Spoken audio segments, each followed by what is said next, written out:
Well, good afternoon, everyone, and welcome to PS2340 for our first review. Here we are now, and we're looking at this idea of what's covered on the final exam. What do you need to be aware of, clear up any concerns that you have.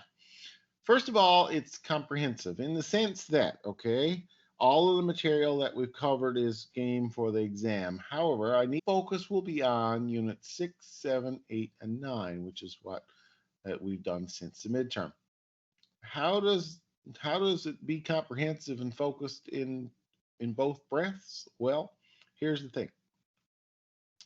The exam format, as you'll see here, the format, if I go down here, is multiple choice, matching, and short answer questions. There's three parts.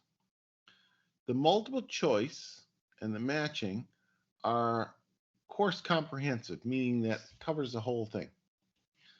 The short answer questions, however, focus on the post midterm objectives. So the three short answers are really focused here. Okay. Now I will tell you that the bulk of the exam still very much is post midterm material. Some of the stuff that we talk about in the beginning is repeated again in the post midterm. So, it's all game in that sense too. But you really need to focus in on these particular units here. And if you're familiar with the stuff that we covered to start with, you should be all good.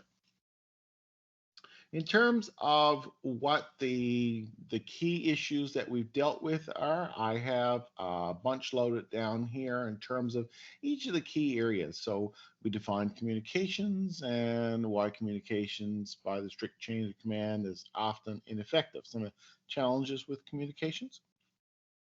We talked about barriers to effective communications. We talked about the concept of the grapevine and how that's the informal communications method. We looked at the role both verbal and nonverbal communications at work. We looked at gender differences in communications. We looked at the challenges related to cross-cultural communication. We looked at computer technology in communications, this stuff that we're doing here now. We looked at strategies aimed at enhancing our ability to communicate. We looked at the second part of it, looked at conflict, interpersonal conflict, what causes it, the types of conflicts that exist, how we can manage that conflict.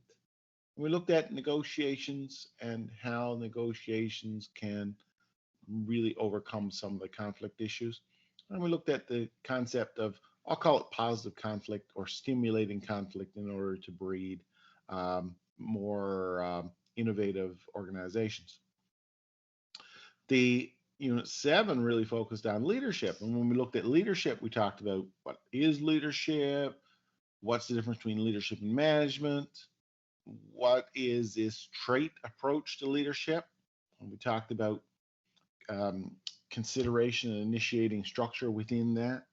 We talked about Fielder's contingency model, House's path goal theory, the concept participative leadership, transformational leadership, charisma, and the merits of developmental leadership and international leadership like global strategies, leadership, this sort of thing.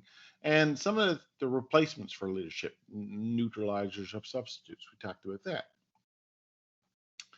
that. The following unit looked at decision making. We talked about what we're really looking at in terms of making decisions is defined decision making, different types of decisions, be it well-structured problems or ill-structured problems. We're going to look at rational decision making and what we mean by rational decision making, and this concept of bounded rationality, the impact of cognitive biases or framing on decision making, escalation of commitment, how we get more into something. If we made a decision and it's not going right, we're just so committed to the decision we was kind of like jumping out of the airplane and realized that you forgot your parachute. You're still going to fall. You're not going to stop there. Considering how emotions and mood affect decision making, pros and cons of using groups for decision making, and the techniques for improving decision making.